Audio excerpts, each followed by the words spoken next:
complete community overlay regulations of Patriots Landing Community Business District Mineral Resource Overlay.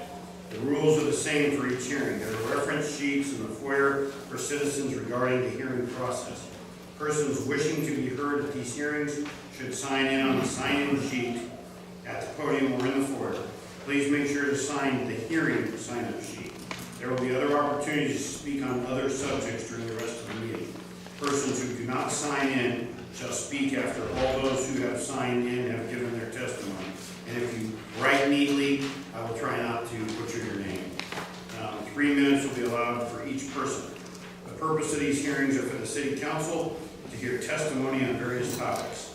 Everyone present will be given an opportunity to be heard. Please keep comments to the item that is being discussed. An official recording will be made of what is said at this hearing. Therefore, those addressing the City Council are requested to begin by stating their name and address. Speak clearly into the microphone, one person at a time. This time is for testimony. No debate is allowed. Written comment may be submitted at any time to the City Clerk before the close of the public hearing. In addition, if anyone has questions on the subject, please do not hesitate to stop by City Hall during business hours or call our main line and staff will assist you in getting answers to your questions. Order of speaking will be staff presentation, testimony from anyone wishing to speak, and council may speak on hearing topics during the discussion portion of the meeting. After all public testimony is heard, I will close that hearing and move on to the next. Moving to the first hearing, this is proposed amendments to revise development regulations for the Business Technology Park. We will now open the public hearing for the proposed amendments to revise development regulations for the Business Technology Park. Time is 7:05. I will follow the rules and procedures outlined in my previous comments. The purpose of this hearing is for the City Council to hear testimony on the proposed amendments to revise development regulations for the Business Technology Park. At this time, I'll introduce the Community Development Director, Mr. Jeff Wilson.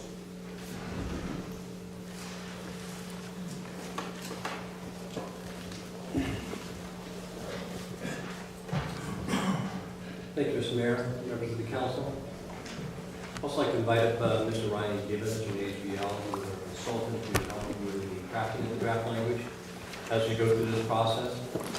The first hearing you have before you tonight are changes to the DuPont Municipal Code Title 25.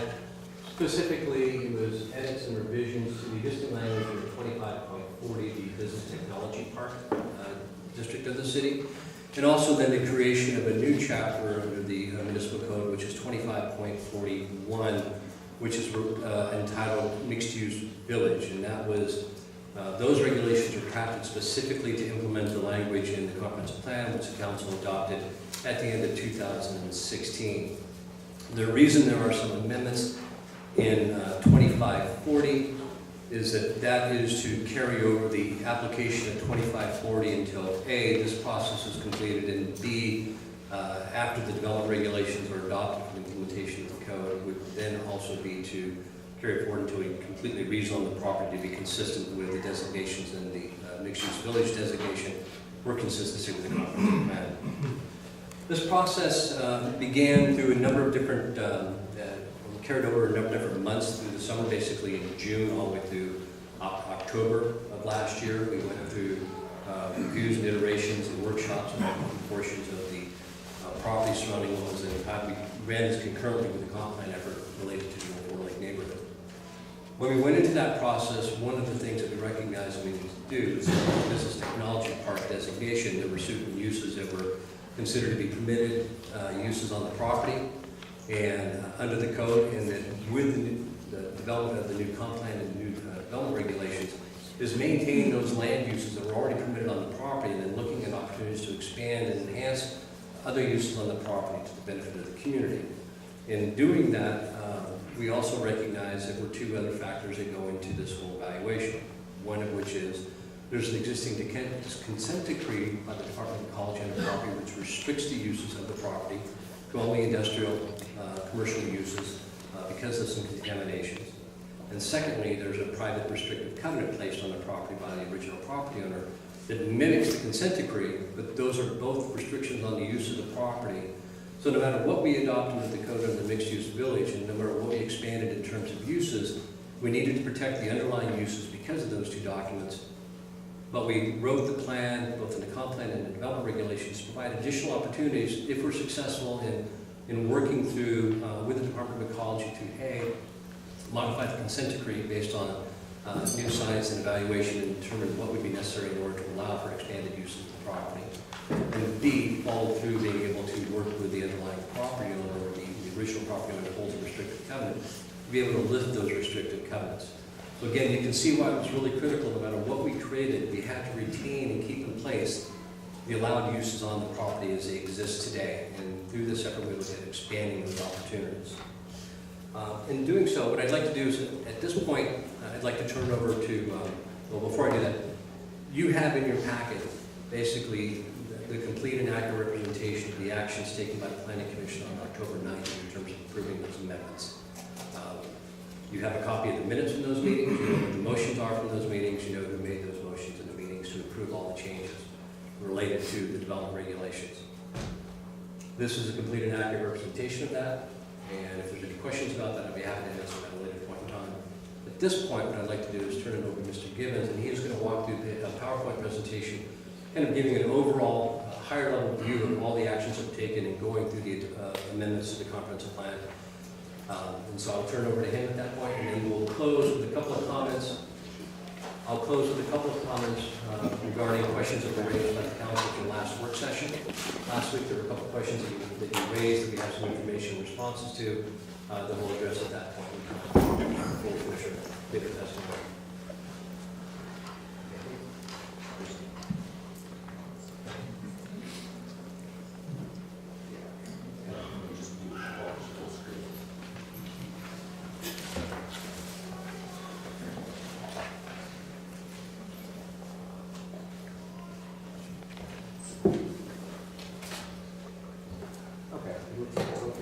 Always have a backup plan. Okay, so what I wanted to do, this is Brian Gibbons, I work as an extension of your planning department. I'm going to walk through the implementing code language for the Old Fort Lake area. As Mr. Wilson said, we started this because you have a comp plan policy that basically had the city look at the Old Fort Lake area and come up with a sub-area plan for that, and also look at a different range of uses that could be added to that, and really try to create this employment center that has some complementary land uses and also open space amenities out in that area. Just a little bit of history, and also for the audience. When we first started this project, we worked with the Planning Commission, and we identified really kind of the main development areas that could be on the site. So you have the golf course kind of in this area, you have some open space around the edges, and then you have these main development areas there. And through the process, and also working with the Planning Commission, we went through kind of a brainstorming kind of session, you know, what should be the character of each of these areas, and they all have kind of different flavors. So that's what we articulated in the sub-area plan that was adopted at the end of last year. The current business technology park zoning, it allows employment uses. So it could be anything from office to light manufacturing, and those type of uses. But you also have kind of these artisan type uses that might be introduced there, like if you're a brewery or something like that, that would be considered a manufacturing use. So that's what would be allowed under the current zoning. Through this sub-area plan process, we started talking about, well, what are some of the complementary uses that would work in an employment center? So maybe some residential, maybe some destination type of commercial, and then maybe you could have a mixed use type of a situation there where maybe you have some office on the upper levels, and then maybe some destination type of entertainment areas there, and then maybe some civic uses. We're very aware that there's this restrictive covenant that's on the property. It's kind of a chicken or the egg type of a scenario. Most communities that have restricted covenants, it's a private issue. But it also, we have this consent decree from the state, so it's like if you develop a plan where you do want to introduce these other uses, it's good to adopt that as part of your policy, because then define a strategy on how to clean those up to residential levels and get rid of the contaminants, so then you can go back to the state and see if you can get those uses introduced back into the property. with the amendments that occurred last year, your old future land use map had just kind of one color across most of the property, and that was the business technology park. It doesn't have a lot of detail as far as like future roads or anything, and that's where the sub-area plan comes in. So with the amendments that happened last year, now your future land use map defers the reader to the appendix of your comprehensive plan where it has more detail.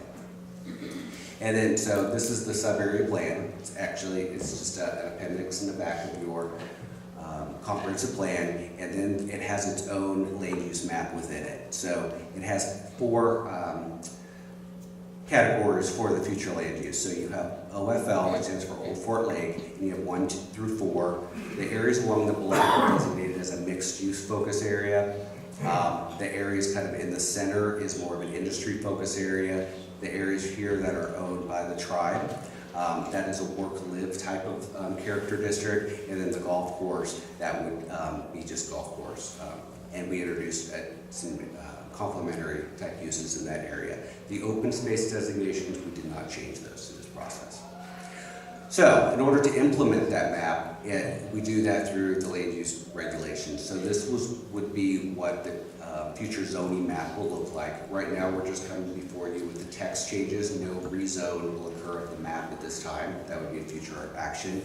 And we came up with some zoning categories that complement that future land use district. And we're using that mixed use village because there is additional uses that are being introduced through this planning exercises rather than just business technology park. So we had mixed use village 1 through 9. And this really allows us to hone in at the block level and refine what land uses would be allowed in different parts of the Old Fort Lake. So these amendments, they will involve quite a few areas of your code.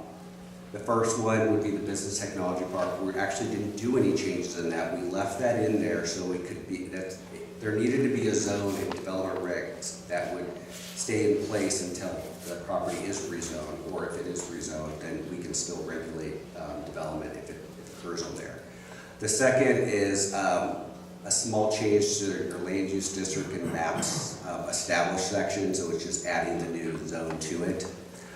There's a small section in the wireless communications. We just had to add that zone to it, and we just kind of followed very similar zones as far as the regulations for those.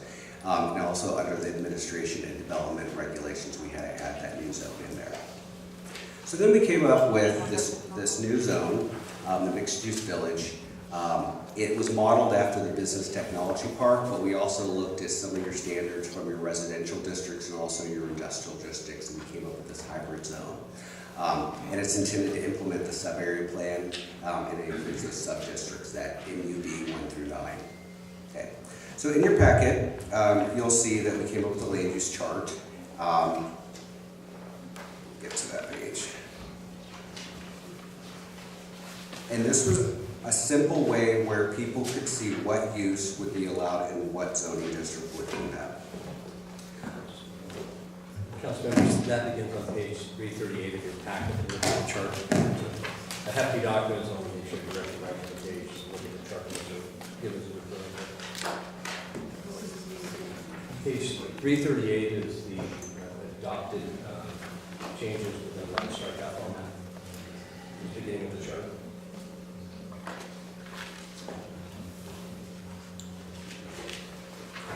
One of the things that I want to highlight, this really gave, and this is through the recommendation of the Planning Commission, that this allows you to kind of call out uses and treat them kind of individually. So you take, this is one example, light manufacturing. The Planning Commission recommended that up to 200,000 square feet would be a permitted use. But then over 200,000 square feet, then that applicant would need to go through a conditional use. A conditional use requires a hearing examiner's hearing, and then certain conditions can be attached to that to really address compatibility type issues. Another thing that they recommended is kind of at the bottom, you'll see in kind of the next section, is that they had warehouse distribution as a prohibited use. They listed that specifically out. Also through this process, we are introducing residential. Again, we understand that the consent decree does not allow it right now, but this would allow an applicant in the city to come up with a strategy to possibly clean up portions of the site, and then go back to the state and have some of those restrictions lifted. And through the sub-area plan, and then also through the development regs, we capped that residential units up to 1,100. 1,000 dwelling units would be for multifamily, so apartments. We envision that would probably be multiple developments and communities, and then 100 units for single family. And single family would be regulated at 3 dwelling units per acre, and the multifamily would be 24 dwelling units per acre. Another thing that we're introducing is this idea of a floor area ratio. A lot of other jurisdictions use this as a tool, and what it is whatever that FAR is set at, so in this case it's 30% for the whole Fort Lake area. It really keeps a building in proportion with the size of the lot. So one example would be if you had a 1 acre lot and a 30 FAR, you could get roughly about a 14,000 square foot building. So that's basically the size of a Walgreens. This is a really good tool because it's really going to get to that massing concern. We do not have that in our code right now. We also put in this idea where you, as an incentive, if a developer were to go ahead and master plan the whole site or their land holdings up front, you could request a FAR bonus, and you could get up to FAR of 40. Again, that would require a public hearing, and conditions could be attached to that. Another way of looking at this is that you can work the math backwards. So if you remember the light manufacturing example, up to 200,000 square feet, if somebody came in and proposed that, they would need at least 15 acres in order to accommodate that size of a building. And that's really going to make sure that it's kind of internal to the site, and you're going to have a lot of greenery around that, so it doesn't take up the bulk of their land holdings. When we look at existing zoning, here's kind of some highlights. So it's kind of a one-size-fits-all across the whole site. So it's a 25-foot setback. There are some provisions where it asks for some additional setbacks if you go over 40 feet. The height is 65 feet right now. There's no minimum lot area. There's no maximum lot coverage. There is a few provisions that try to guard against blank walls. It basically says landscape it. And then for your parking and loading, it suggests that it be in either the rear of the building or screened from off-site view. So that's what's on the books right now. So through this process, you'll have to probably look in your packet to be able to read this. We felt like the one-size-fits-all probably wasn't the best tool to really get to place an Aiken and to achieve a character across the old Fort Lake that would be walkable and generally reflect kind of what we see in other parts of DuPont. So we broke it down by different zones, and then we assigned different setbacks and bulk and dimensional standards according to use and then also where it is on the property. So for example, the areas along the bluff for residential type development, those have slightly different setbacks than a non-residential type of a structure. Now internal to the site, so that'd be like the second column, those would be for your industry type uses, so light manufacturing, those would have larger setbacks. We would carry forward what's currently in the business technology park. Another thing is the height. Right now, it's a 65 feet, that's all really the code says. We were able to kind of customize it depending on uses. So for example, single family has a height limit of 35, multifamily has a height of 55, and then the non-residential, we just carried forward the 65. But we did put in some provisions that we limit the height that you get closer to those boundaries. So the idea, if you had a light manufacturing use that wanted to set up shop closer to the edges, we could limit the height as it gets closer. We set that at 150 feet. So if you are citing a building within 150 feet of the residential district, you're limited to 35 feet. So all along the edges, that's going to be limited to 35 feet no matter what the use is.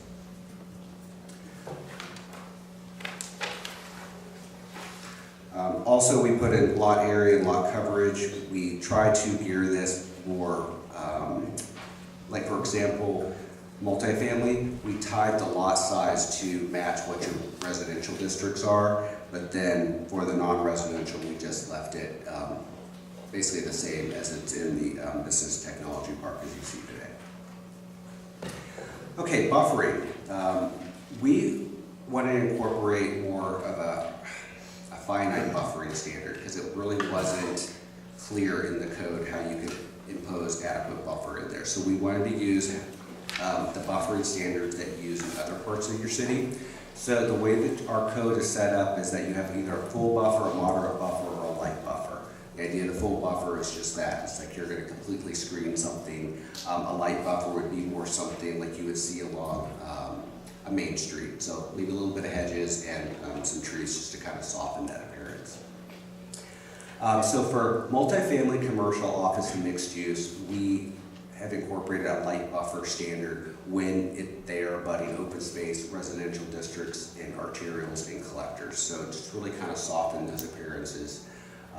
But then whenever it's manufactured or warehouse, we're required a full buffer when it's abutting open space, also the golf course, and also residential districts. So that's a full screening. And then we are recommending a moderate buffer abutting any of the internal roadways, so the arterials and the collectors. And that's the idea that your front facade is going to be a lot better looking than, say, the back of it where the services would be. And here's kind of an example. This is kind of the industrial or the industry kind of core down here. So all along the main corridors that would be a moderate buffer, but then the back of it, adjacent to residential down here in the school, and then the golf course and the Old Fort Lake, that would be a full buffer requirement with these new standards. The current standards do not have these in there. And another thing that we added in is, right now the city has really good design guidelines for buildings. The current business technology park really didn't link their requirements back to those standards, so we incorporated that in there. So when you have a condominium development that wants to go in here, then they would be applicable to the multifamily design regulations that you already have in effect. And then also if you're going to have a mixed use or a retail type of a core, you also have to follow those design guidelines, so you're not going to just get this thing that doesn't quite fit in with the rest of DuPont. And then we incorporated some new standards in the mixed use village district for industrial type uses, just to really get to what those building appearances would be. Finally, in the definition section, that's where we are introducing the floor area ratio definition. It's a pretty standard definition that a lot of jurisdictions use. It follows the same example I gave earlier. So I'll leave with the future zoning map, again, that we're not rezoning at this time, but this will kind of show you how it works. We'll stand for questions.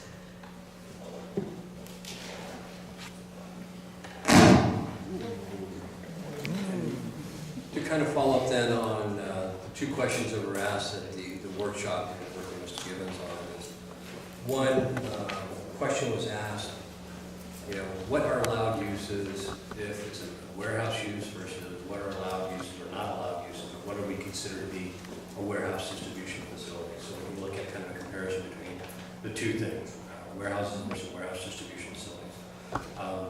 We define in our code very clearly what a warehouse distribution facility is. That section is under 25.10.30. Definition of a warehouse distribution facility means a building or land use in which goods, merchandise, or equipment are stored for eventual distribution. The examples, and we have a couple that presently exist in town, that we can all look at. FedEx would actually fall within the category of a warehouse distribution. Basically take a product in and all to do is then distribute that same product back out to a different location. There's nothing that transpires in the middle of that changes that product in any way, shape, or form. Amazon is the other great example that we have in the community that falls within what that be that classification of a warehouse distribution facility. They bring in many products and they ship products out to people who purchase the products. There's nothing that transforms that product in the midst of being on the property. So that is what we consider as examples of a warehouse distribution. In terms of what would be an example of a warehouse, it can be any number of things, anything from, if the example, Pierce County Library decided they wanted to store all their books in their system in the building, that would be a warehouse. If we were to, if you had a manufacturing project or a product company within the property, and they said we need to store wood because we make widgets out of wood, and so we're going to take that wood that comes in bulk and then we're going to transform it to our final product, the manufacturing product, and then we're going to ship that product out. That is considered a warehousing activity to store that material while it goes through a transformation process on the property or within the area, and then it's sent out the door. So we would have examples of warehousing, whether it be someone storing cars or just for the sake of storing a car would be a warehousing activity. Storing equipment for the sake of, they want to store equipment they may use somewhere on the site or an activity, or they may use, it may be a contractor that says they may be storing materials on there that they take off-site and they use in their process, but they're storing material. That's a warehousing type of activity. It doesn't, it's just keeping a product there on the site, using it, and returning the product back to the site, or just storing a product that may be used in the manufacturing type of process. So those are things that we consider as a warehousing activity. And a lot of those things, they can be, whether it be independent or supportive of any sort of other activity on the property, whether it be research and development, whether it be light manufacturing, all those things may involve needing to have materials stored on the site of the property, in the area for use in terms of some other process. Second question that was asked, and we don't have a good graphic of it, we worked on some information, which is what's kind of the largest building that may potentially be built in that area. We went through that, as I pull up the right piece of paper here, we kind of went through a little bit of that analysis, and since we don't have an actual subdivision of the property, don't know what the sizes of each individual lots are. Mr. Ryan gave a great example when we applied the floor area ratio, maximum 30%. You need a 15-acre site in order to accommodate a 200,000 square foot building. The NUD5 area, I think as a total area was about 97 acres in total for all of NUD5. Remember, we had roads going through there, and I think for those council members that recall, back in the original preliminary plat that was done, I think it was First Industrial Developments, they had in that area approximately a half dozen to 8 different lots within that area of that 90 acres. So you're looking at, you may have had 1 or 2 lots that fit in that 15-acre, possibly 20-acre sort of range. Other than that, the majority of all the other lots were those smaller lots. And that's true throughout the remaining portion of the property. The only other area with these large sort of holdings, independent holdings, is that NUD1 area, which is an area that we're trying to, as part of the plan and the comp plan that you adopted, change the uses out there to more of a residential, mixed-use, commercial type of activity rather than allowing for industrial type of uses. Again, so we looked at, again, you need at least 15 acres in order to accommodate a 200,000 square foot building. So that's how we would end up taking a look at it. It's a great example of this comparison of that. Finally, I think, as a comment that I want to touch upon and reflect upon a little bit, I know that there's been a lot of material that has been submitted as part of this application process, and it came about through the comprehensive planning process as well. I'll be very frank and honest with my council here. There were several things that were mentioned by actually 2 sitting planning commissioners and several citizens directly accusing me of manipulating the information in your packet.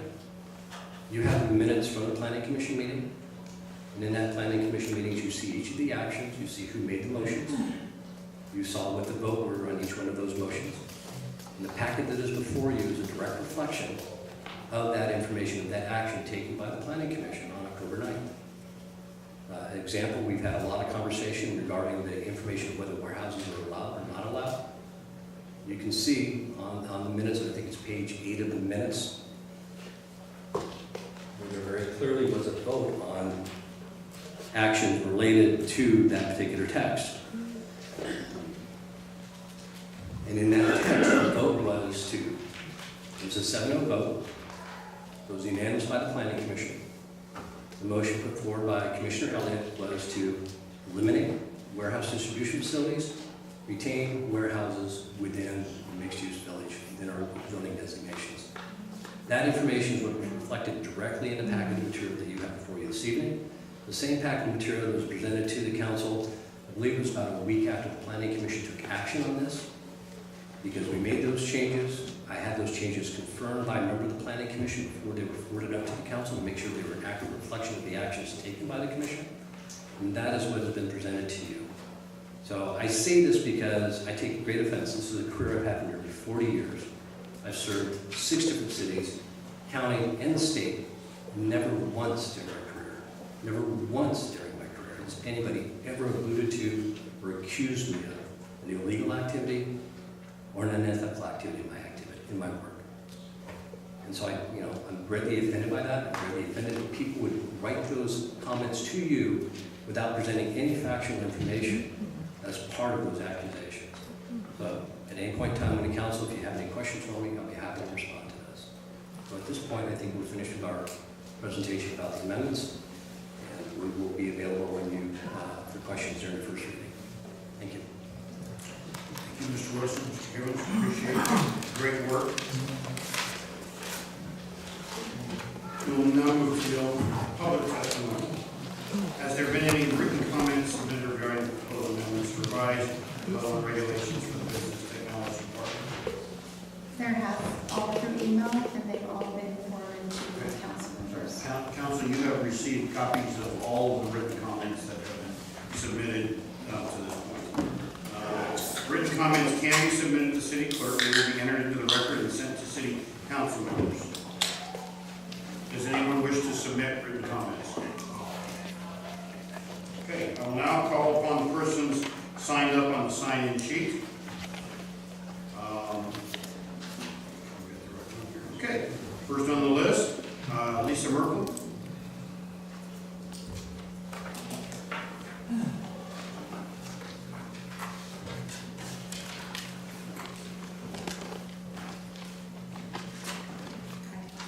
Hello. I believe that we can all agree that the current DMC for the BTP... Could we ask you to start with your name and address, just so that we have that on the record? I'm sorry. Okay. Lisa Merkel, 1471 Grant Avenue, DuPont, Washington, 93327. Okay. Good? Great. I believe that we can all agree that the current DMC for the BTP states all uses that are permitted except freestanding warehouse/distribution facilities and those listed in the DMC 25.40.040. Therefore, if you cannot have a freestanding warehouse distribution facility, then the only permitted kind you may have is as an accessory one. This is further supported by the DMC appendix. However, there's some confusion among the city staff as to exactly what is the definition of warehouse/distribution facilities.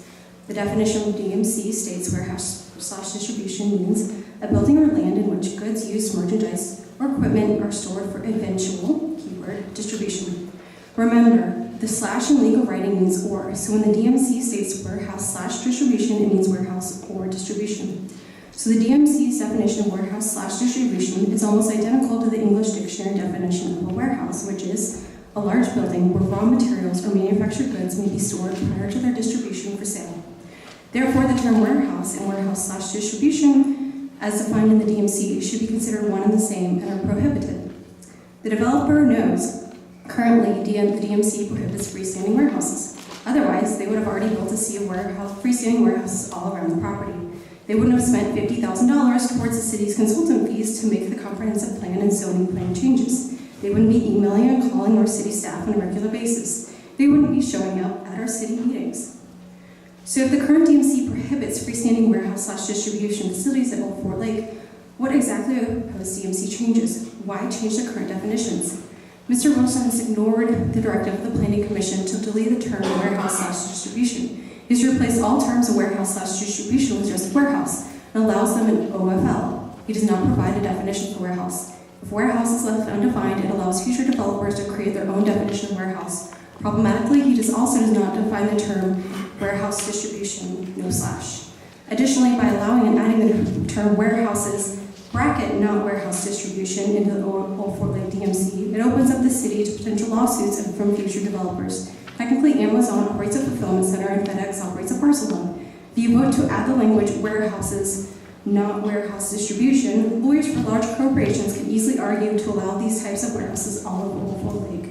To prevent potential costly litigation, please continue to prohibit warehouse/distribution facilities in Old Fort Lake and keep the language for warehouses in the Old Fort Lake property only as attached accessory warehouses as currently allowed. Additionally, please strengthen the definitions of accessory warehouse so it is extremely clear to future developers they cannot play board games by having a 1,000 square foot office and a 1,999,000 square foot accessory warehouse.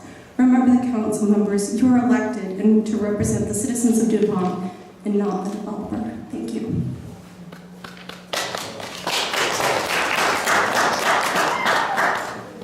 Jessica Fester.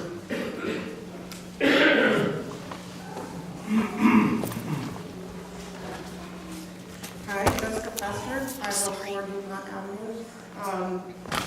Wasn't really sure what I was going to say today, but I've been doing a lot of reading, seeing a lot of facts from our lovely neighbors and also from Mr. Wilson and all the information, and I see a lot of conflicting, but I just wanted to ask that the city council please do their own due diligence and look for all the information and make their own decisions based on what they see, not what they're being told, and to remember your promises that you made to the citizens.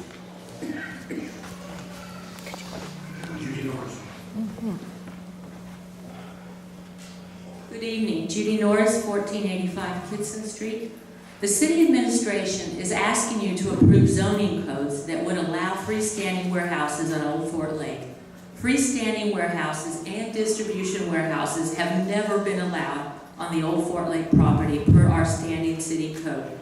It appears there's a confusion with the definition of freestanding warehouse distribution versus the word warehouse. This reminds me of Clinton's infamous pondering of the word is. We appear to be in the same linguistic existential crisis. A group of citizens from Save Our City hired a renowned land use attorney to ask one simple question. Are freestanding warehouses and distribution warehouses allowed on Old Fort Lake? You received his legal interpretation in your mailboxes yesterday morning, and I quote, "In sum, there is no ambiguity in your code. It could not be clearer. Neither freestanding warehouses nor distribution facilities are permitted use in the Business Tech Park District, and neither is identified as a conditional use in that district either." He also wonders why anyone should be so confused and states that the confusion seems to be contrived. The citizens have spoken over and over again. No freestanding warehouses on Old Fort Lake. The Planning Commission struck out at least 25 references to warehouses in the draft comp plan. I have an audio clip of the Planning Commission public hearing in which Chair Barnes confirms that the Commission was talking about ancillary warehouses as permitted. I will play the clip at the end of my speech. Could a mistake have been made in the minutes? Yes, absolutely. On the other hand, both the city and Copper Leaf have known all along that freestanding warehouses and distribution warehouses are not allowed on Old Fort Lake. Take 6.1 off the table, please. Hire an independent legal land use firm to rewrite the codes to align with our comp plan. Define important definitions of light manufacturing, freestanding warehouses, and accessory warehouses. You have a document full of inconsistencies in words that require definitions.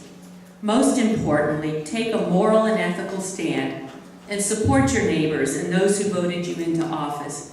We all live in the same community, unlike Copperleaf, and we all love DuPont. We are worth protecting. I will play the audio clip.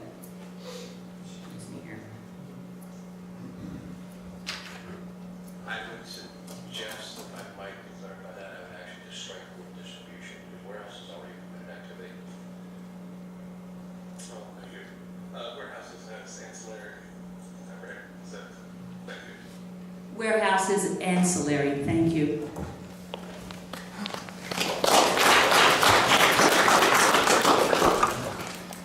Claudia.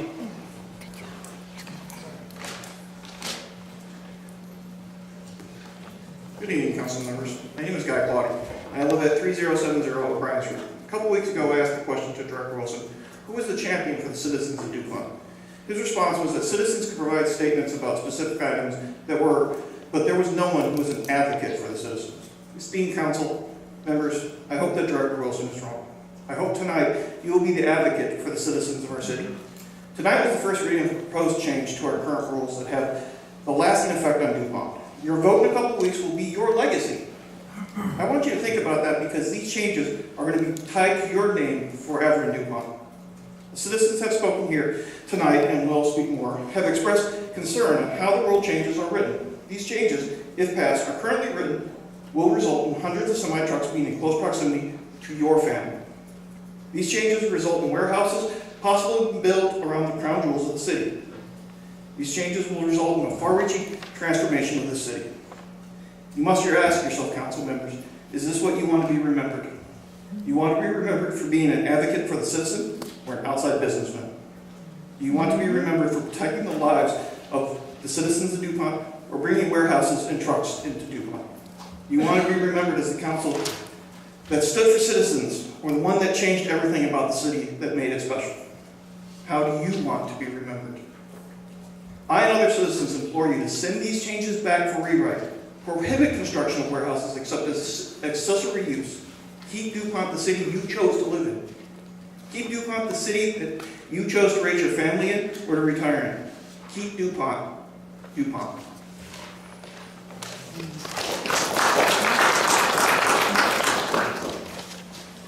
Nora Ambrose.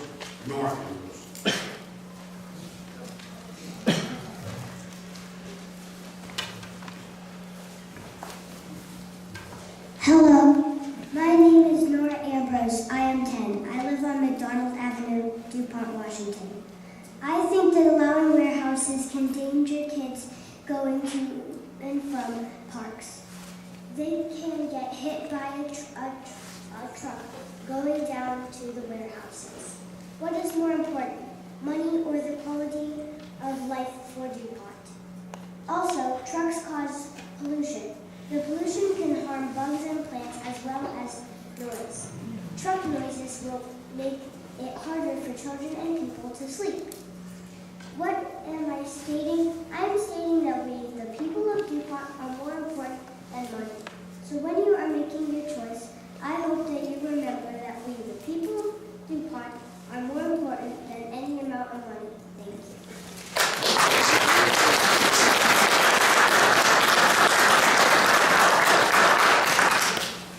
Ambrose.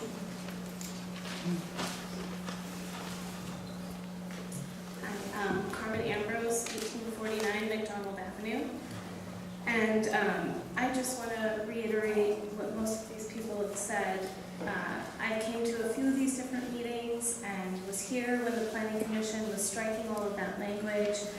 And I'd really like to,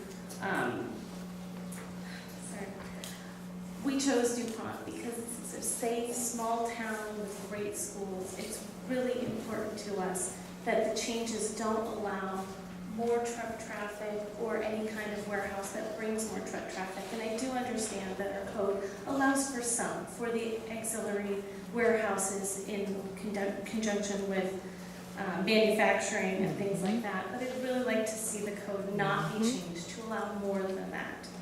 Reinterpreting the language that's there that would allow more is the wrong choice for DuPont.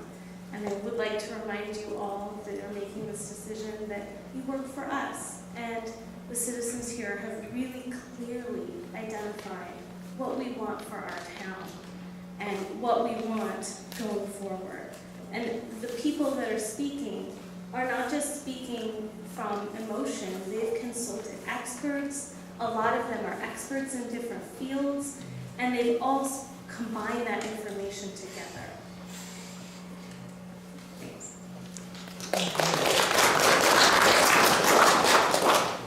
Joe Cushman.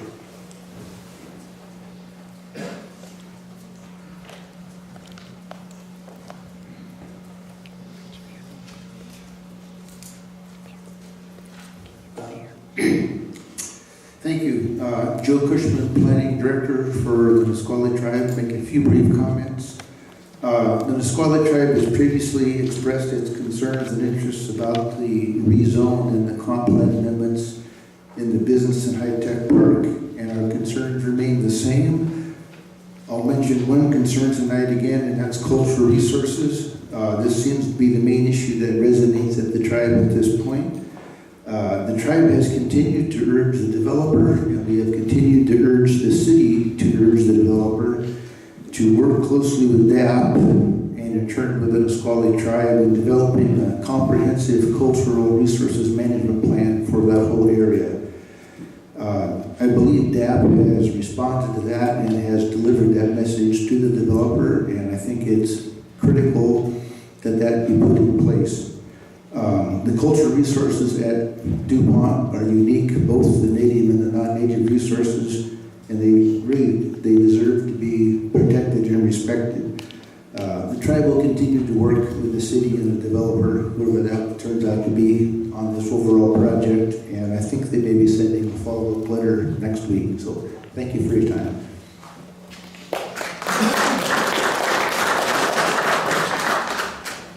John Drescher?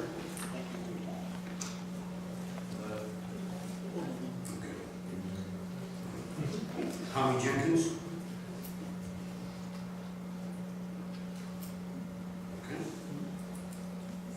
Haley Laratio?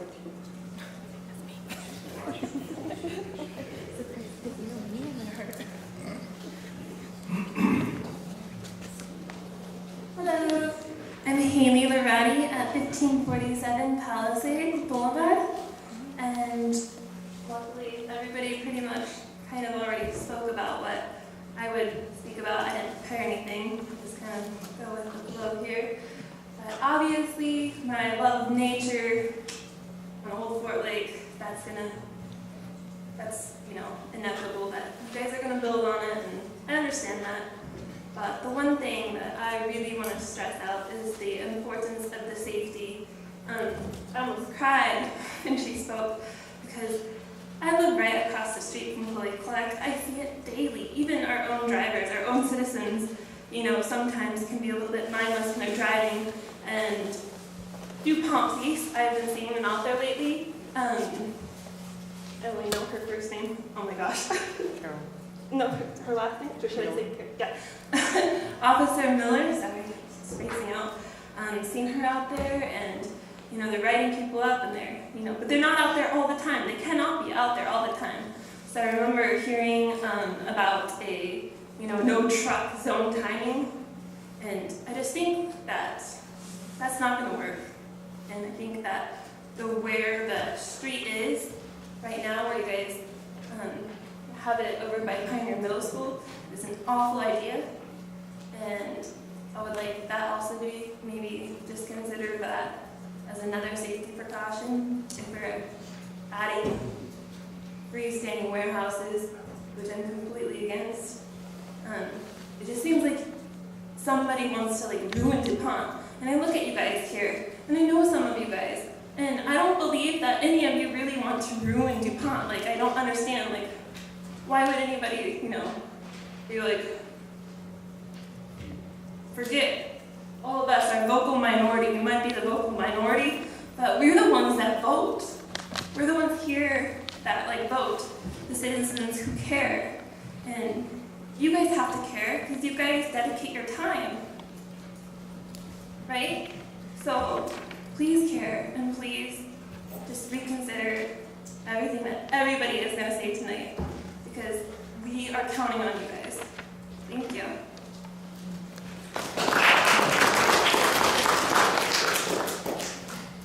Simone Kennedy?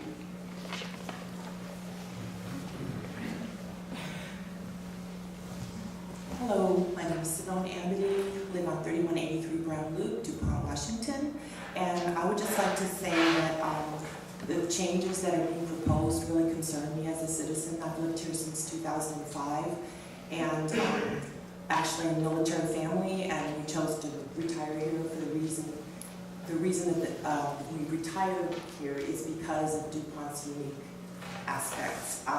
We love the open trails and the small town feel, and feel safe here, and traffic used to be pretty low. Now it's already increased a lot with Amazon and the other warehouses, and I'm just concerned with the new proposal that DuPont is not going to be DuPont anymore. It's definitely not going to be the DuPont that I decided to move to starting in 2004 and planning and building our home.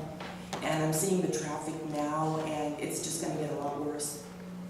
The freestanding warehouses, it's just going to bring not good things, and it's going to change. One of the most beautiful parts of DuPont is going to be forever changed. I feel that once these changes are made, there's no going back.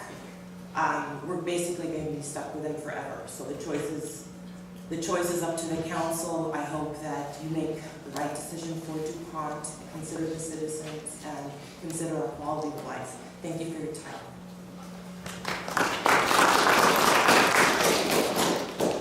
Steve Shank.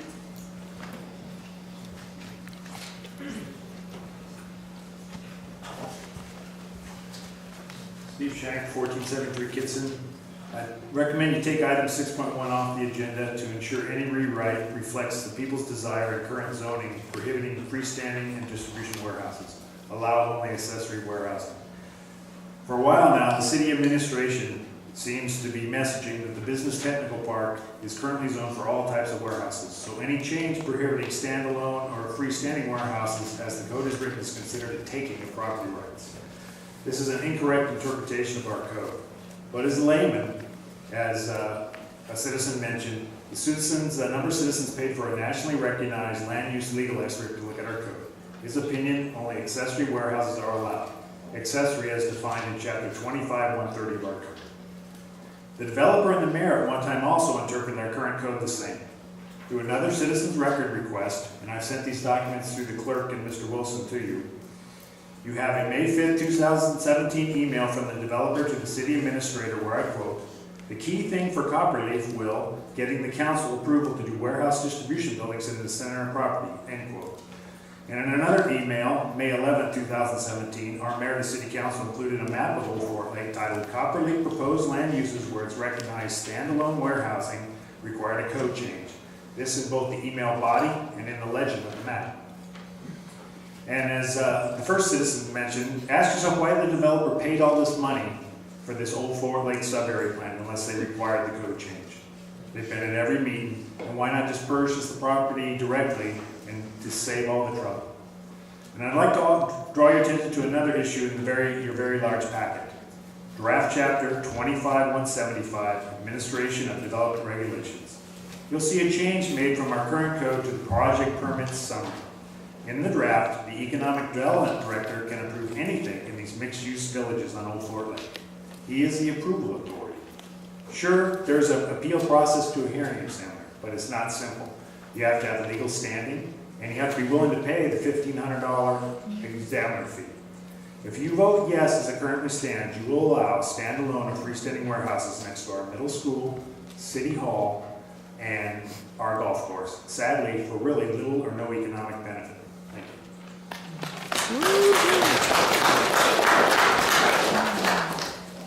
Maria Gaditis. Maria Gaditis, 507 Leviers Avenue. Hello, Mayor, Courts, and City Council. I want to talk to you tonight about conscience. This week, while researching the question of legality of freestanding warehouses, I noticed something. Things were convoluted. The law was, what city staff were telling others, what they were telling me, and emails from developers. As a parent, as a Sunday school teacher and an analyst, one thing I've learned is that when things get twisted like this, something is wrong. We all know the indicators, our gut feelings, the red flags, the chaos, and the lack of transparency. I'm not sure why city staff have changed the way they interpret the definition of warehouse. All I know is if you use the definition to approve a project on August 23rd, 2017, you cannot change that definition on February 27th, 2018. I don't know, but I do know the comp plan says on page 34 that the business technology park is intended to provide an atmosphere of a prestige location with a high level of development standards. Freestanding warehouses have no part in a prestige location near a golf course, nor do diesel trucks, nor do Class C industrial noise, which is a change. I don't know what's going on, but I know the comp plan on page 75 tells us not to permit trucks or truck-based industries in the heart of DuPont. And it says limit heavy industrial uses to the 2 existing industrial areas, as they are likely to produce a greater volume of traffic. This is our law, but I don't know what's going on. I do know that the word limit means what it means, and I know that it says to limit trucks. So I don't know what's going on, but I do read English. And the guiding document of this city says on page 74, ensured development standards limit standalone warehouses. I don't know what's going on. I'm not sure why a discussion and vote in Planning Commission October 9th with 150 citizens went astray. I heard that word ancillary that you heard on the recording. What happened? I don't know. I do know something's wrong. My gut tells me, my conscience tells me, but it's not my job to find out. City Council, we ask you to find out what's going on. Why page 75, page 34, and 74 of the comp plan are being violated? It's your job. We've elected you guys to help us to find out why one project that was approved under a definition is now changed. I do know one thing, standalone warehouses were not allowed in Old Fort Lake. They were illegal, they continue to be illegal, and playing games with definitions is not going to overrule our law or the citizens. So City Council, I don't know what happened, I really don't, but you can find out. Will DuPont spiral downward? Will it become an ethical city and a transparently run government, or is it going to go downhill because of ongoing disregard and ethical breaches? Thank you. I don't know.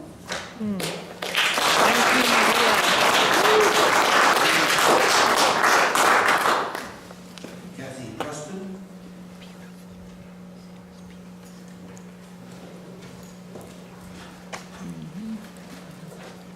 Kathy Preston at 1907 Braga Street in DuPont.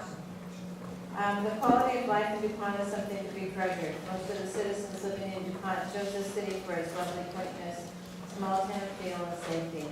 We enjoy getting outside with our families, enjoying the parks and trails, and feel a sense of safety that isn't felt in other nearby towns. Please do not jeopardize this quality of life we hold dear for corporations' desire to make money. The price we would pay as citizens is way too high. Having large semi-trucks traveling our roads has already proven to be a problem. Let's not compound that problem next to our middle school, city hall, Powder Works Park, and the golf course right around the corner. The Planning Commission gave you a document taking out the words freestanding warehouses and distribution centers, with the idea being that only accessory warehouses should be allowed. I was there that month, I heard that. The accessory warehouses were to be a small percentage of the manufacturing building. The buildings were to be limited to 200,000 square feet. We have much to gain sticking to that plan. They listened to the citizens of DuPont, and knowing that industry will quite probably be a part of the Fort Lake area, they came up with a good plan. I thought the City Council was behind the plan. It has been brought to my attention that the word warehouse is now in the DuPont Municipal Land Use Code Plan, and there's no limit on the size of the building. Newly elected council members were elected on the premise that they were not in favor of warehouses in the Old Fort Lake area. I went to the League of Women Voters Forum and heard them all denounce warehouses. I would certainly expect them to honor their election promises. Please do not rush into something that could be so detrimental to the small town feeling of DuPont as being a treasure. Let's get this right.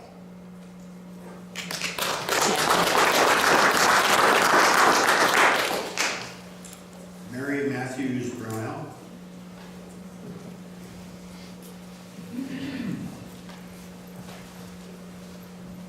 Good evening, Mary Matthews Burnell, 2806 Martin Street. I am here to reiterate my concerns regarding the language in the recent draft document that continues to use the language of warehouse, freestanding warehouse, warehouse distribution centers in the BTP, Business Technical Park, and OFL, Fort Lake, Old Fort Lake. I would like this language removed as we move forward with the BTP, OFL, which may be MUVs in the future. I would surely hope that our infrastructure and our transportation would be looked at more. Our cultural resource management plan, again, looked at, please. Thank you.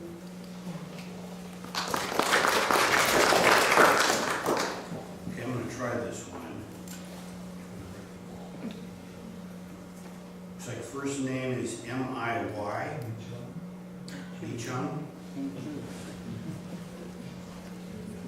do what she wants.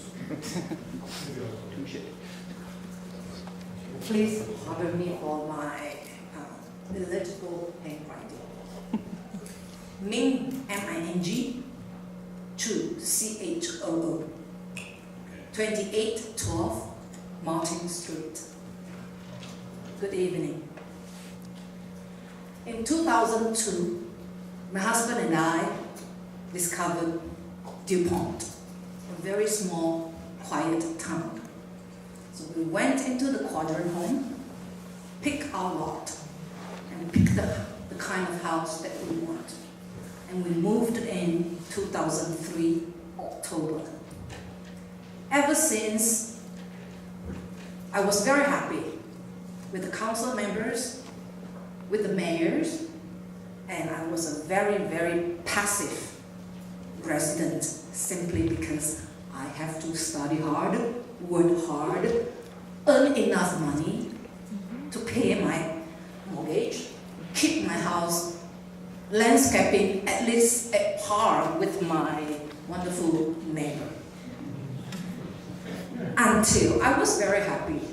I trust the city council. I know that all of you will have the best interest of your residents in your mind. So my life was good until I saw the red flag hoisted by the Honorable Elizabeth Elliott. I was angry and distrust what I saw. Because by the time when we bought that property, we were told that it's going to be an institution, like high-tech institution and biotech, or any institution that will increase the quality of life here. And most importantly, it's a park, not a mixing housing area. Don't even mention warehouses. So when I saw that red flag, I wrote a letter to Mr. Wilson, and he replied, I know that you have done a lot of good work. That's hard work, with how many? 300 pages of proposal. But I am sorry that whatever that has been proposed is not in line with what we valued here. The first guiding principle was to increase employment here. But as I researched, I found out that our average household income is above national levels. So if we want to have more employment here on that park, it will have to be something that can at least provide more than $100,000 per year, not something that is $25,000 or $23,000 per year income. Thank you. I did not know that while we have 3 minutes limits. Yes. Okay, I'm sorry. So the last thing that please, continue to have the trust. Earn the trust from us. Thank you.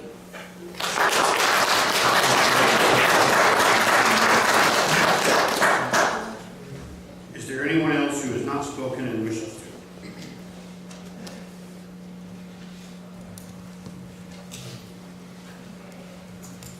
I signed up on the wrong sheet. Kara Mitchell, 2221 McDonald Avenue, DuPont. Word games. They're fun to play with your family. They have no place in government when it comes to updating city code. Our current code does not allow freestanding warehouses or distribution centers unless a business has a warehouse as an accessory use. The community's viewpoint on this issue has not changed since 2006.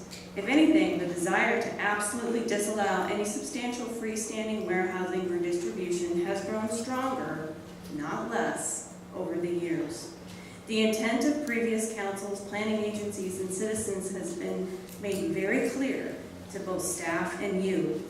When you ask staff why they are using code from 2009 in a council packet as the basis of tonight's hearing, they either ignore you or they begin to play word games with you about freestanding warehouses and distribution centers. The message from October 2017 was very clear. No major warehousing or distribution activities should be permitted in the Business and Technology Park. This is a prestigious location. It is an upscale area with room for business, office, commercial, and light industry.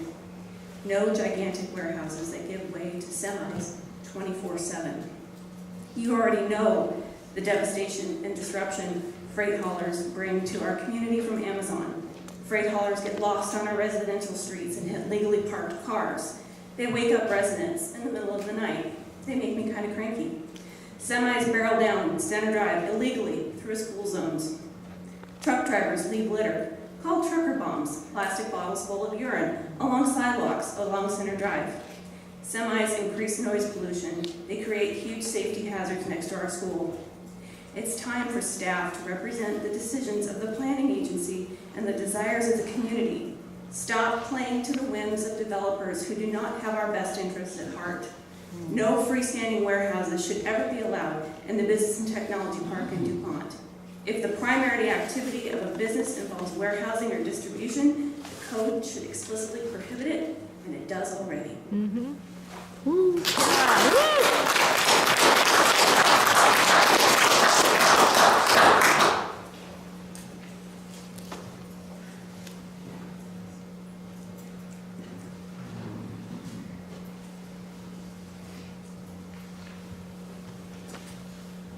Kerry Harlow, 2648 Arnold Street. I just want to add my voice to the chorus here of my neighbors. I want to say that it kind of makes me cringe to think of anybody accusing someone in this room of doing something illegal or not above board here, but I hope this body can understand what a credibility gap you get when you suggest there are studies showing that semi-truck trailer rigs are better in some cases than regular traffic, or that we don't understand the definitions that are laid out of the warehouses that have been brought in these documents before us. I just hope that that resonates with you. I've lived in DuPont since 2001. I love this city. I love my neighbors. And I will be here and I will fight for this. I will fight for you to do something right. Thank you.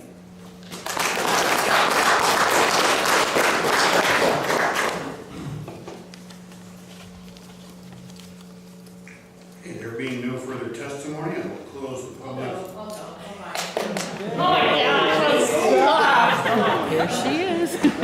It's got to be a little crazy sometimes, you know. I'm Jamie Carbaugh, 1322 Rowan Court. I am a military wife, and like most people here, I fell in love with DuPont when we moved here, and I actually, from the October meeting, learned what a trucker bomb was. Didn't know that. And if you guys would like to see, I have a picture of one that I found on Center Drive.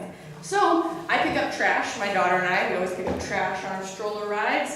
And I was like, what's that? That's not, okay, it's not dairy, it was in a milk gallon. And it had, honestly, it had been there for like about a week. I was kind of watching it to see if like anyone would pick it up. But of course, no one's gonna want to do that except someone weird like me who actually has a trash grabber. So I went over and I picked it up and threw it away, and that was, so I know probably with increased truck traffic, there's probably gonna be more of those, and I think I'm PCSing, so I don't know who's gonna pick them up. I love my community, like this an act or like everything that people have done has brought me to city council meetings. So that is awesome because I am engaged and an activist in my community now, and I'm very proud of that. And I feel like if I were to do a show of hands, like who likes vanilla, who likes chocolate, who likes, you know, this movie, who likes this, like we would be divided on everything. But you know what we're all here for right now? We don't want this. So like almost all, I'm sorry I'm speaking for a lot of people, but The majority of us do not want this. And I just hope that you keep that in mind when you make your decision. So, thank you.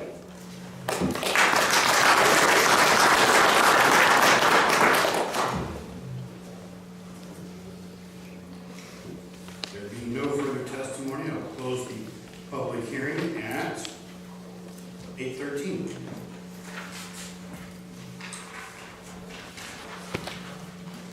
We will now open the public hearing for the complete community overlay regulations at Patriots Landing. I will follow the rules and procedures outlined in my previous comments. The purpose of this hearing is for the City Council to hear testimony on the complete community overlay regulations at Patriots Landing. And once again, I will introduce the Community Development Director, Mr. Jeff Wilson. And you probably have Mr. Brian Gibbons with you again.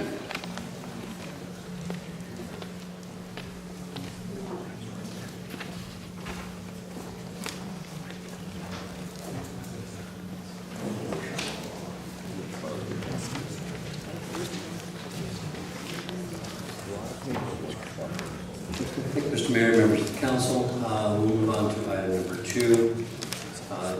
6.2 on your agenda, which was a revision or creation of a new chapter in the DuPont Municipal Code called Complete Community Overlay. This is related to an applicant request. First, to drive the amendment to the comprehensive plan, to create this sort of opportunity in language which is related to property in Yale Village, or specifically related to property under the Patriots Landing facility. This is, again, as with the last item, the next step in the process where we're adopting development regulations to implement the changes that were adopted by the council in November of 2017. And to create this new chapter, what I'd like to do is turn over to Mr. Ryan to continue his presentation regarding an overview of the changes to the municipal code. So this is the same presentation, same file. So this is an applicant-initiated request for owners of Patriots Landing. What their long-term goal, for the project was to introduce a memory care facility, have a multifamily building, also incorporate some medical or some neighborhood-oriented commercial uses.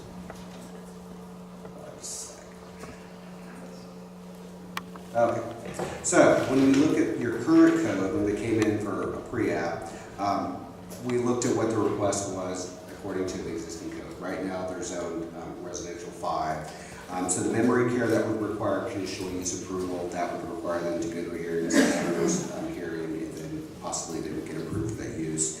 For a 5-story apartment building, that would also require conditional use approval, and they would be limited in height up to 55 feet. There's some other provisions in your code that would keep it down to 35. And then if they want to have a small cafe or have some medical office on that site in the future, it's just not permitted right now. So originally they came in with a request to do a comp plan amendment and zone change to mixed use. It's the same category that is assigned to your downtown. Staff expressed some concerns with that, so then we kind of met and said, well, what's a different approach that we can do so you can get closer to your goal, but also the city has some sort of certainty that we get a compatibility with these type of uses. So is what they did is came with 2 sets of text amendments. One was to amend the comprehensive plan, and one was to amend the land use code to set up a whole new process. So the comprehensive plan text that was adopted end of last year, and generally what that incorporated was a change in the description to the Yale Village section of your comp plan that described Patriots Landing as a mixed-use village center, and then also states that the land use code may allow for density incentives and mixed-use options for the purposes of providing senior housing. So then that gets into the implementing text of language. Okay, so there's a couple parts to this. Their proposal includes changes to the residential districts, introduces a new master plan review process, and then some minor changes to your definition section. So I'll give you kind of a high-level view of that. In the residential section, it introduces a new use. It's called a complete community overlay. In planning, we try to think about these mixed-use areas that are walkable as complete communities. The idea that you can, walk out your door, small walk, and get some daily services. So that's where that term comes from. Also, it establishes that could be approved through a conditional use review. So it's very discretionary. It would require them to master plan the whole site. It would be eligible in residential districts and only eligible where your comp plan says that. So with that change that you adopted last year, Yaley Village is the only place that this would be applicable. And then also it would establish some site design and land use requirements. So the way that the proposed text is that the applicant provided is that the density would be the same as the underlying zone. So in this zone, it's 5 dwelling per acre, but then they are proposing some density bonus allowances in exchange for certain amenities, and it's in the text that's in your packet. They could get up to 30% bonus, and that 30% bonus would be reserved only for senior housing. So the idea is that if you are allowing additional density out there, it's for senior folks who may or may not be driving as much and contributing to traffic and congestion, like people in their prime working years. Whenever they wanted to incorporate or start talking about neighborhood-oriented commercial uses or medical type uses, it would be kind of like to the scale that we're showing up here. Really walkable, close to the street, very neighborhood scale, probably not even as intense as what you would see in the downtown area. Through the proposed language, if an applicant does go through this review process, they can ask for additional permitted uses. That would include multifamily all the way down to general sales. And again, they would have to ask for those specific uses as part of their conditional use approval. Also in the text, they listed some uses that would specifically be prohibited. So nobody could ask for drive-through facilities, probably wouldn't be real appropriate in Yaley Village. Gas stations and car washes, again, those just aren't, we don't think about those as neighborhood scale and cemeteries. I want to contrast with what the current code says and then what the proposed language would be. So in the R5 standards, the height is 35 feet for single family, multifamily is at 55 feet. The setbacks is generally about 20 feet on the front. If you are adjacent to a residential district, that setback is the same as that residential district. Okay, so in the proposed standards, in the height, they are proposing a height increase up to 75 feet, but there is also a 35-foot limit within 20 feet of the boundary, so that is staying generally in line with what the current code says. For non-residential, it's actually lowering the height from 65 feet down to 50 feet, and it also has that 35-foot limit when you're within 20 feet of the boundary. So setbacks, it's a little bit of changes here. The idea that it was reduced down to 10 feet in the front for residential. The idea that to create a walkable community, you usually orient those buildings closer to the street, put the parking behind, so there would just be a little bit of landscaping area. But for non-residential uses, generally you put those right on the sidewalk, so that's the reason why the applicant proposed a 0-foot setback with a maximum of 20 feet. So we don't get parking lots that are located between the front of the building and then the street. Also, it outlines the master plan approval process, and this is what would happen. If this gets approved, the applicant can come in and do a master plan and apply as a complete community overlay. They would have to assign and request uses for each of the blocks within that, identify where the road networks were, and also provide an amenity package, and also give some sort of information relating to like building style and materials and those type of things. Those would all be reviewed by a hearings examiner. There would be conditions assigned to that, and then after that would be approved, then an applicant can go and seek their site plan approval process for each one of those blocks within Yaley Village, and then after that it would be building design requirements. And that's the end of the staff presentation. I think the applicant has some things that they would like to share with you, unless you have some questions for us. Members of the council, and I think as Mr. Gibbons just indicated, this is a unique one in the sense it's an applicant-driven proposal. So they also then have the burden of kind of explaining their request to the council in terms of the process. I want to cover a couple things that Mr. Gibbons mentioned real briefly. He referenced in the conversation that the memory care facility was one that was analyzed and looked at just for council records and from history. They actually had already submitted an application for a memory care facility. It went through the public hearing process with the hearing examiner for conditional use permit. That permit was approved by the hearing examiner last week for the memory care facility. So that is something they've already initiated and started. So this is looking at the remaining portion of their property. And I think also under the complete community overlay is that it's an overlay district, so it can float around the city. But again, as Mr. Gibbons mentioned in our presentation, only those areas where our comprehensive plan allows it. And then there's some minimum size requirements in terms of being able to apply a complete community overlay. So you wouldn't see it happen to two single-family lots next to each other. You know, there's some minimum size requirements in terms of the area that would qualify as a complete community overlay. At that point, concludes our presentation, and we can address any questions that we have first reading. Thank you.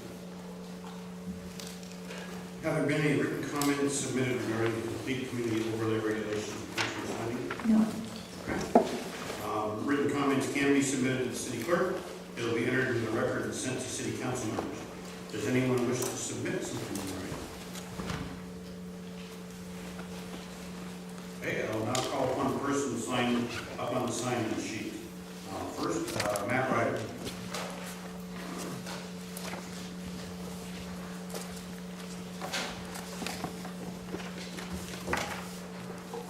Good evening, Mayor and City Council. I am representing Carriage tonight. I've helped them along the process in applying for the amendments to both the comprehensive plan and the development code. My only testimony tonight is regarding a letter that I had sent in last week, and I believe it's part of your packet.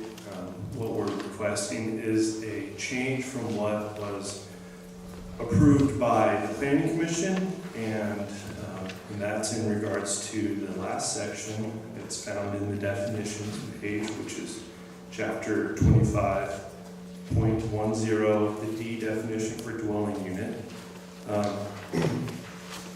So hopefully that's part of your packet. I believe it is. In my letter, I go over the original definition, what was approved or recommended by the Planning Commission, and then what I am proposing on behalf of Carriage. So we have requested this recent amendment to the Planning Commission approved development code, specifically dwelling unit definition, in order to clarify a strong distinction between typical residential dwelling units and assisted living facilities, of which Carriage owns and operates, known as Patriots Landing. We have done so by removing food preparation area from the sentence, which explains what qualifies a room to comprise a dwelling unit. A full kitchen appears to be the most appropriate qualifier for a dwelling unit. We have modified the last sentence to include a few qualifiers to the exemption of what constitutes a dwelling unit, which is that the room is part of a state licensed facility and meant to be a nursing home facility, assisted living facility, or similar use. The strike-through of this the strike-through, which reads, or similar uses that do not have full kitchens, seem to nullify the intent of this definition and appear to be arbitrarily placed in the last sentence, so we have removed it from the definition. So this is our recommendation that council amends the definition to what I have provided in that letter. Just a little bit of background. The existing Patriots Landing facility is licensed by the State of Washington Department of Social and Health Services as an assisted living facility. This license is granted specifically to the existing Patriots Landing facility located at 1600 Marshall Circle. Patriots Landing provides domiciliary care to adults with a varying degree of medical needs. This facility has a capacity to provide board and domiciliary care for 157 adults. Some residents receive 3 meals a day, while others receive 2 meals a day. There is a central kitchen with staff that prepares meals for the residents. Some of the rooms have small kitchenettes, and so it's important for us to make this distinction. These small kitchenettes allow residents to prepare meals for guests. Oh, Yeah. have I gone over? All right. Excuse me, Mr. Mayor. Thank you very much. Get your name and address for the record, please. Sure. My name is Matt Ryder. My address, 33400 8th Avenue South, Suite 205.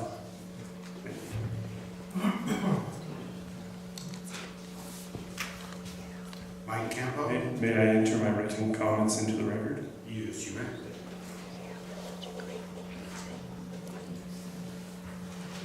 Mike Campo?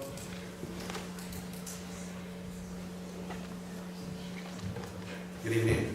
Mike Campo, 6110 74th Avenue, Port Northwest, Ricardo, Washington. And I'm the president of construction for Carriage.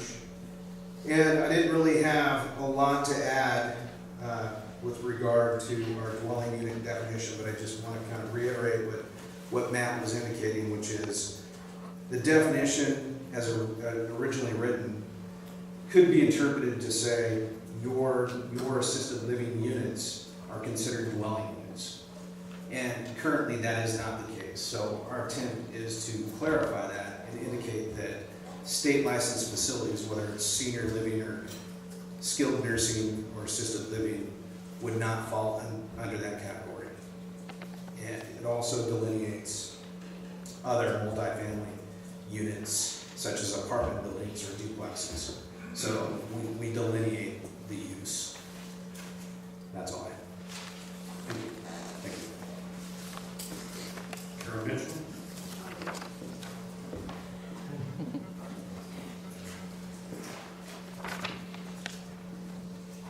Is there anyone else who has not spoken and wishes to?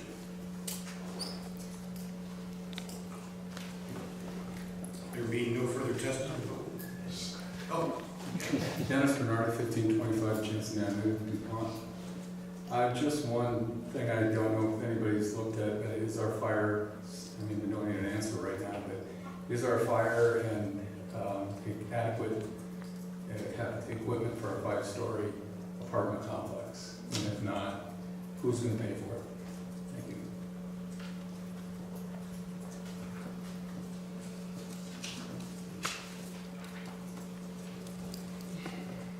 There being no further testimony, I will close the public hearing at 8:30. We will now open the public hearing for the Community Business District. I will follow the rules and procedures outlined in my previous comments. The purpose of this hearing is for the City Council to hear testimony on the Community Business District. This time I will reintroduce the Community Development Director, Mr. Jeff Wilson, and Mr. Ryan Gibbons.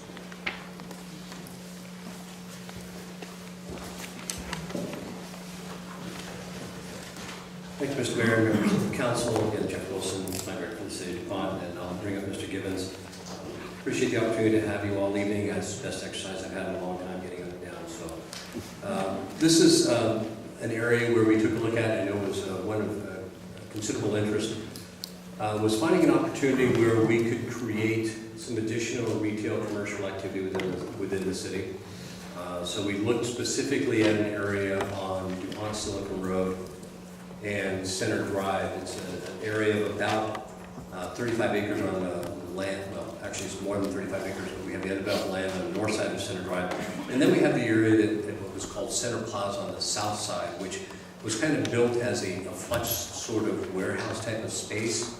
What we've seen over the years in terms of the development in this area, that the uses and activities going within that area have been really of a retail type nature, but our code was not set up to really identify and accept these areas as a retail nature. So as we looked at it, we looked at where can we take a piece of property that has great access, create an opportunity for additional retail commercial activity that we have in the city, because for the most part, we do not have any vacant land left with the development of the Ace Hardware property.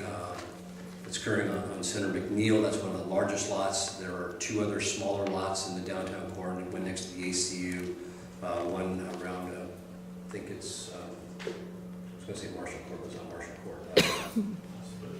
Ross Loop, yes, thank you. Ed Marshall Court for the last one on my brain. And then we have two parcels of land out in the Barksdale area, Barksdale and DuPont Stillwater Road, that are kind of remaining properties that have the commercial designation. So this, we were looking at an opportunity, and we went through, again, the proposal of the Planning Commission. They amended the comprehensive plan, again, with the same philosophy that we kept the underlying uses on the property to allow that to still retain the property and retain those rights. But we expanded the uses on these properties to create a retail commercial sort of center. And included in that, we also provided an opportunity to create a mixed-use center as well, which predominantly it's geared towards only commercial activity on the first floor, and then additional residential units would be allowed above that first floor in terms of providing some additional housing opportunities within the area, which would also help support this retail commercial center, but predominantly focusing all the effort to allow retail uses and create a core where we can create additional retail opportunities within the city, which we don't have many left. So what I'd like to do is I'd like to invite Mr. Gibbons up to continue with the kind of presentation, give you an overview of the changes. This is one, again, as around the property around the golf course in Fort Lake. We adopted the comp plan, we create development regulations. Once the development regulations are adopted, or if they are adopted, then we would go and rezone the property to new zoning designation for this particular area, so that then we can implement, take advantage of, and try and encourage that retail to commercial type of development to occur in that area. Mr. Gibbons? This should be pretty quick. So at the end of last year, you adopted this new overlay that could be applied on top of your manufacturer, your industrial future land use designations. The way that the code is kind of structured right now is if you have an industrial future land use designation, really the only implementing zoning you can apply is another industrial zone. By applying this, you kind of have more choices now what you can do in this area where you put the overlay. You can either keep it as more of industrial type of zoning, or you can have more of this hybrid commercial district, which we're calling the community business district. So it's definitely a hybrid of your existing commercial, industrial, and then your manufacturing research park was kind of fused together. And then also we linked this new zone to your design guidelines to make sure that we carry forward this quality design on this parcel. So if you want to follow along in your packet, it's just 3 pages of code. The first section goes over what the permitted uses would be, and it's generally commercial type uses. There are some manufacturing uses. There is warehouse that was carried over in this area, and then we have some accessory uses. If you go to the bottom, it'll say like 4 or 5 within that portion of the packet. We introduced some conditional uses, so that would be above ground utility structures. So those are pretty stark, so you usually want to take those through a public hearing process. Outside storage, and then also multifamily. So when we went through the planning commission, they could kind of see that there might be an opportunity for some workforce housing out here, but it really should be kind of a case-by-case basis, and making sure that as the area develops up around that, that might change whether or not multifamily would be appropriate at that location. If you look at 505, that has some bulk standards, and that's your setbacks. Again, we carried that over from your commercial to your industrial district. It's kind of a hybrid. We do require that if you do develop here, you'll go through site plan review, and then also go through design review. And then there's a small addition that we added to your commercial and mixed-use design regulations that make sure that this area would be applicable to those standards. And that concludes my presentation. Just briefly, if you, I think as Mr. Gibbons referenced, I mean, the pages we're looking at for 405 and 505 are basically beginning on pages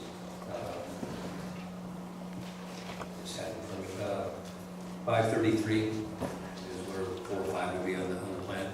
This is an area, and one last thing, this is an area through the effort of the updated comprehensive plan. This is one where we wanted to incentivize other than the existing uses on the land, which was more of the warehousing industrial type of uses.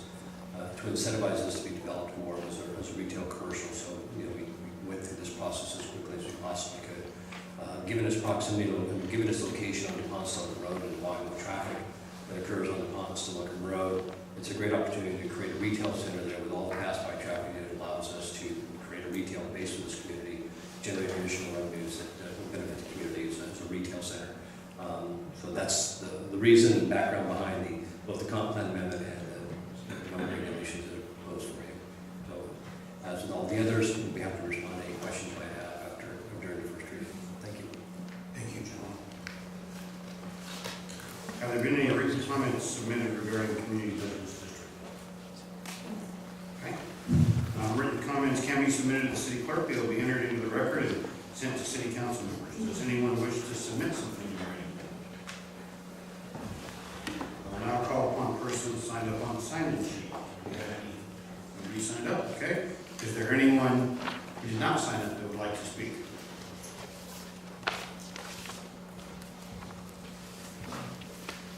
Kara Mitchell, 2221 McDonald Avenue. Just a comment about the layout down Meslican DuPont Road and Center Drive. Folks who go to the gym or go to the new brew house down there or use auto gymnastics have a tendency at certain times of the day, it's kind of difficult to turn left out of that driveway out there. And so if we're going to propose more development and more retail down there, which I think given the traffic counts that are down there isn't a bad idea, but let's make sure that we're looking at safe ways to get in and out of Center Drive, maybe a different type of access road or something so that we're not taking our lives into our own hands without signalized interchanges and that type of stuff. Because with the amount of traffic that's down there and with the trucks that come in off of that left-hand turn, if they aren't coming from a direct stop, they're flying down there right now. So from a safety perspective, and we've got sidewalks down there too, folks walk down to the gym a lot. So from a safety perspective, let's take a really close look at how we're designing those intersections to make sure that we're all being safe, whether we're on a bike or on our feet or behind the wheel of a car. Thanks.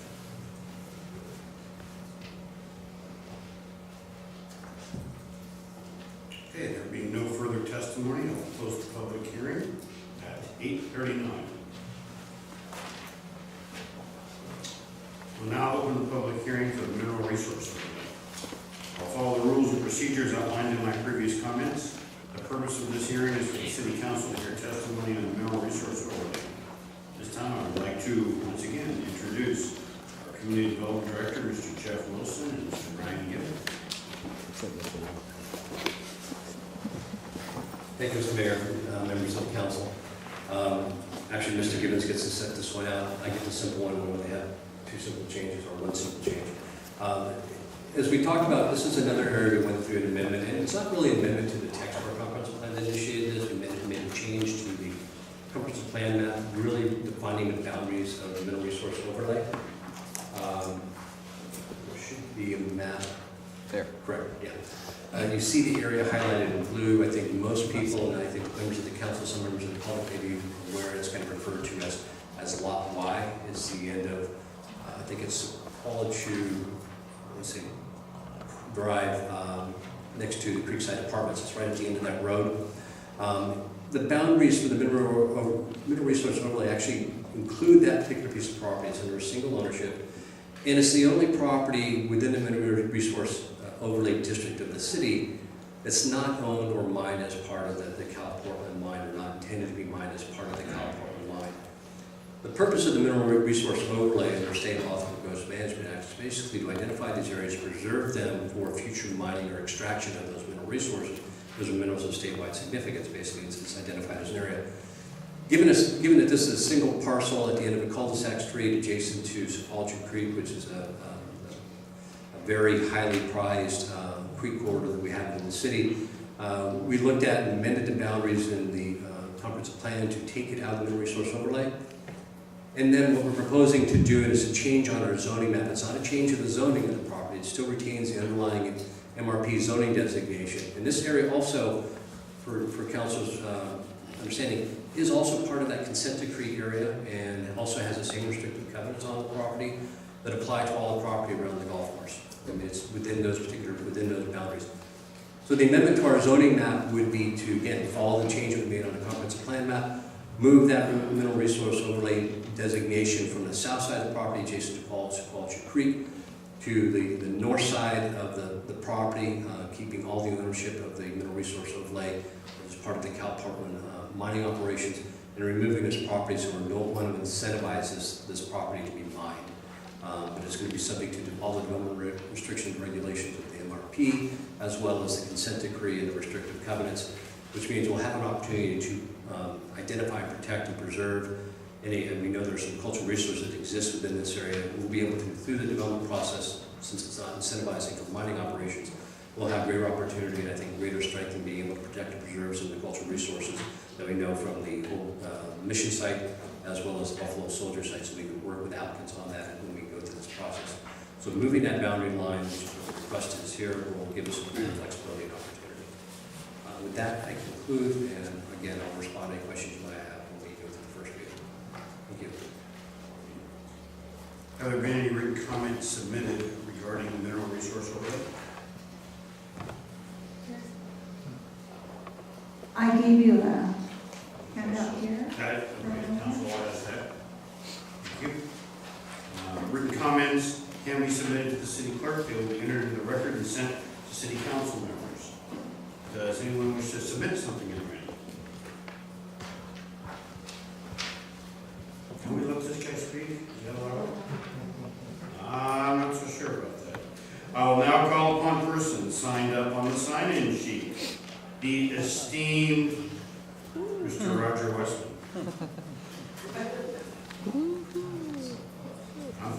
I'm here,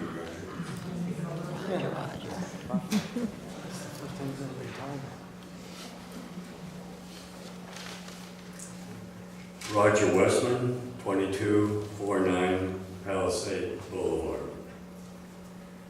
I'm here this evening addressing you, the City Council and staff, in opposing the removal of the mineral resource overlay on Lot Y, which is item 6.4 under public hearing.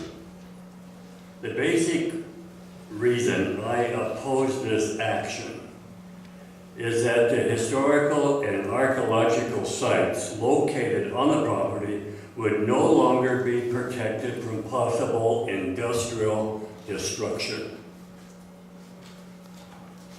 The visual handout, which I passed out earlier and distributed to the city clerk earlier for your review, states a possible community vision for Lot Y, which includes 3 significant historical and archaeological sites. And they are the 1839 Methodist Episcopal Mission and School, a 1904 9th U.S. Cavalry Bivouac Encampment Area, and multiple archaeological sites which possibly contain prehistoric and archaeographical Nisqually Indian artifacts and human remains. Now, the current mineral resource overlay has protected these sites by limiting construction of buildings and other uses on the property. If eliminated, a land developer could submit a building permit application with the potential of destroying this community vision that we have of having a possible historical district within that area, and proceed with submitting a building permit application. Now, what could possibly happen? The permit would go forward and would be reviewed by CEPA. A public hearing possibly would be held, and as a result of that, a hearing examiner will be making the final recommendation and perhaps decision. However, an appeal process is possible through litigation in Superior Court in order to appeal that decision if it resulted in the destruction of these particular historical and archaeological sites. Now, on June 5th, 2006, an option to purchase the land was proposed between the Weyerhaeuser Company and a community nonprofit corporation known as the Nisqually Point Defense Fund.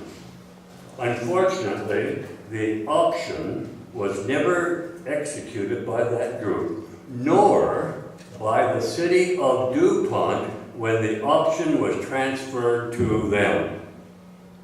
It expired on December 31st, 2009, and subsequently the land was sold to a private investor. The sites are still there and the land is vacant. Restoration efforts and archaeological digs are still possible, but for how long? Currently, the mineral resource overlay has prevented their destructions. Once it's gone, it's probably gone forever. Thank you.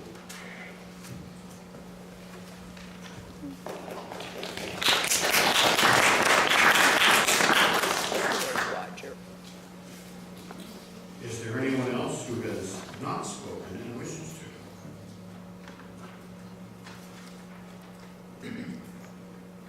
There being no further testimony, I will close the public hearing at 8:49.